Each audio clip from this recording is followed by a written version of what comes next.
here again, away we go. Scooby-Doo is running from a spooky ghost. Shaggy isn't doing what he does. Raggy? You think you knew Scooby-Doo? Nah, fam. You barely scratched the surface of Mystery Inc.'s darkest secrets. I'm about to drop so many what the actual haunted mansion facts on you, you'll be side-eyeing those meddling kids for the rest of your nostalgic life. We're talking stoner conspiracies, voice actor scandals, and industry secrets so twisted they make every ghost look like amateur hour. You thought Old Man Jenkins was the villain? Wait until you hear what was really happening behind the scenes of your favorite Saturday morning cartoon. I've got 7 mind-blowing revelations that'll have you questioning everything about the Mystery Machine Gang. And trust me, that final bombshell about what Scooby was originally supposed to be, it's gonna make you wonder if we've all been living a lie this whole time. So buckle up, grab your Scooby snacks, and let's unmask the truth. Scooby-Dooby, don't say I didn't warn you. 1. Shaggy's snacks weren't what you think. Okay, let's talk about the elephant in the Mystery Machine. Those weren't just innocent munchies, and we all know it. Shaggy Rogers was basically the poster child for stoner culture, and somehow the censors just missed it. Or did they? Think about it. Dude's constantly hungry, paranoid about everything, sees monsters that aren't really there, and his best friend is a talking dog. His signature green shirt? Yeah, that wasn't an accident. The creators knew exactly what they were doing when they made this lanky, perpetually scared guy who solves mysteries while high off his mind. Watch any episode and count how many times Shaggy mentions food, gets the munchies, or acts completely spaced out. The man once ate a sandwich the size of a small child. That's not normal hunger, folks. And don't even get me started on how he can outrun actual monsters while supposedly being a coward. Ever heard of adrenaline mixed with certain herbal supplements? The wildest part? Parents in the 70s were so focused on the scary monsters that they completely missed their kids watching a walking, talking PSA for recreational drug use every Saturday morning. Scooby snacks indeed. The voice behind Scooby was living a double life. To the next one. In many cases, they're much younger children who don't understand that there are real people behind the character voices. And so usually they're kind of excited to learn that that's how the magic comes about. Don Messick didn't just voice Scooby-Doo. He literally destroyed his vocal cords for our childhood entertainment. This legend created that iconic Ruby speech pattern by manipulating his throat in ways that would make doctors cringe. And get this, he had to do it for over 30 years. Behind the scenes, Messick was struggling with serious vocal damage from constantly contorting his voice into that lovable Great Dane growl. The man developed chronic throat problems, needed constant medical treatment, and often couldn't speak normally for hours after recording sessions. Imagine going home to your family sounding like Scooby permanently. But here's the kicker, Messick also voiced Papa Smurf. What could it be? There's a Smurf, it can't be, and that's Ranger Smith from Yogi Bear. Glad to let you read the telegram. And dozens of other characters. So this guy was literally having conversations with himself in multiple cartoon universes while slowly destroying his voice box. He once said in an interview that he'd wake up some mornings not knowing which character voice would come out first. The dedication was real, but the cost was brutal. Messick kept the pain private because he knew kids around the world depended on hearing their favorite talking dog. That's some next-level sacrifice for Saturday morning cartoons. Speaking of voices, wait until you hear who else was in that recording booth. 3. Fred's voice actor had a very different day job. Frank Welker voiced Fred Jones, right? Wrong. Well, not entirely wrong, but you're missing the bigger picture. This man wasn't just Mr. Ascot and perfect hair. He was literally the voice of your entire childhood, and you probably never even knew it. Welker has voiced over 800 characters. 800. That includes Megatron from Transformers. I am Megatron! Transformers Doctor, Claw from Inspector Gadget, Nibbler from Futurama, and basically every animal sound effect you've ever heard in any cartoon, ever. The man is a one-person voice acting apocalypse. Here's what'll blow your mind. In some Scooby-Doo episodes, Welker was voicing Fred and the monster and random background characters and the animal sound effects. So when Fred was chasing the ghost who was making weird noises while a dog barked in the distance, that was all the same guy having a full conversation with himself. Studios loved him because he was basically a human sound library. Need a lion roar? Welker? Alien spaceship noise? Welker. Generic crowd chatter? Also Welker. The man made more money making weird noises than most people make in their actual careers, but even that doesn't compare to Velma's real-life mystery. 4.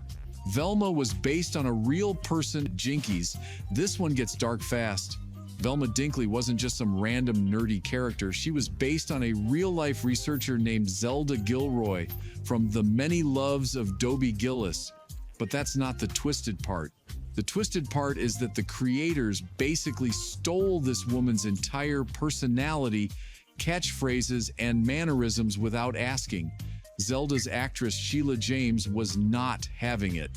She tried to sue Hanna-Barbera for character theft, claiming they'd ripped off everything from her thick glasses to her know-it-all attitude to her orange sweater.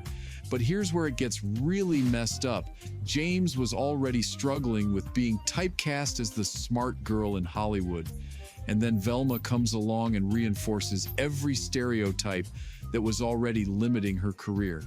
She basically watched a cartoon version of herself become more famous and successful than she ever was. The legal battle dragged on for years, with James arguing that Velma was essentially identity theft in animated form. Meanwhile, kids worldwide were falling in love with a character that had destroyed a real person's career prospects. James eventually gave up the fight, but she spent the rest of her life watching her character in reruns. The legal drama was nothing compared to what happened to Daphne. 5. Daphne's actress quit over what? Heather North voiced Daphne Blake for years, but nobody talks about why she suddenly disappeared from voice acting forever. Spoiler alert, it wasn't pretty, and it reveals just how messed up the animation industry was for women in the 70s and 80s. North was constantly asked to make Daphne sound sexier and more breathless during recording sessions. Directors would literally tell her to sound like she was in distress, but enjoying it. Yeah, wrap your head around that nightmare. They wanted the danger-prone redhead to sound like she was having a good time being kidnapped by monsters. But the breaking point? North was asked to record special Daphne lines for what she later discovered were adult parody projects. The studio was secretly licensing her voice for content that was definitely not Saturday morning appropriate. When she found out, she threatened to sue everyone involved. The industry basically blacklisted her after that. North went from being the voice of one of animation's most iconic characters to completely unemployable in Hollywood overnight. She quit voice acting entirely and became a teacher, never speaking publicly about her Scooby-Doo experience until decades later. Meanwhile, Daphne kept getting written as more and more helpless in later episodes. Coincidence? Probably not. North's replacement had to deal with the same creepy requests, but by then the damage to the character was done. But the darkest secret involves the entire Mystery Inc. Kids gang. 6. The show was almost canceled for being too scary. Plot twist nobody saw coming. Scooby-Doo was almost killed by angry parents who thought it was traumatizing their kids. We're talking full-blown moral panic, congressional hearings, and network executives losing their minds over Saturday morning cartoons. The complaints were brutal. Parents wrote letters describing kids having nightmares, refusing to go to bed, and developing genuine phobias about masks and old buildings. Some kids were apparently so terrified they wouldn't watch TV at all anymore. The networks were getting threatened with boycotts and FCC investigations. So what did they do? They created Scrappy-Doo, Yes, the most hated character in cartoon history exists because parents couldn't handle their kids being slightly scared. Scrappy was designed to be cute and non-threatening to calm down the moral panic.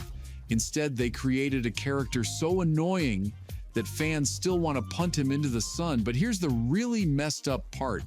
The scary episodes that caused all this drama, they're laughably tame by today's standards. We're talking about rubber masks and guys in costumes, not actual horror.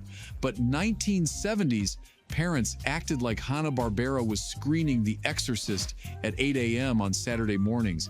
The irony? Scrappy-Doo probably traumatized more kids than any ghost ever did, just through sheer annoyance. But none of that compares to the most disturbing truth about Scooby himself. 7. Scooby-Doo was never supposed to be a dog. Hold on to your mystery-solving hats because this final revelation is about to destroy everything you thought you knew. Scooby-Doo was originally designed as a, drum roll please, a sheepdog named Too Much. But that's not even the weirdest part. Before that, the character was going to be a cat, then a parrot, then some kind of generic talking animal sidekick that the creators couldn't even decide on. The Great Dane thing? That was a last-minute panic decision when CBS executives demanded something bigger and more memorable. But here's the mind-melting part. In the original concept art, the character was supposed to be Shaggy's hallucination. Not a real talking dog, but a drug-induced imaginary friend that only Shaggy could see and hear. The other gang members were going to think Shaggy was just talking to a regular dog who couldn't actually respond. Think about that.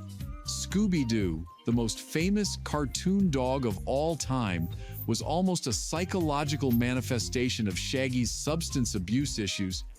The network shot that down faster than you can say Scooby snacks. But imagine if they hadn't. We'd all be watching a show about a stoner kid having conversations with his imaginary talking dog while his friends just went along with it. So, what's the weirdest Scooby-Doo memory you have now that your childhood is officially ruined?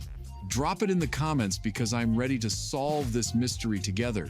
And if you loved this trip down the rabbit hole of cartoon chaos, smash that subscribe button. I've got more childhood-destroying revelations coming your way.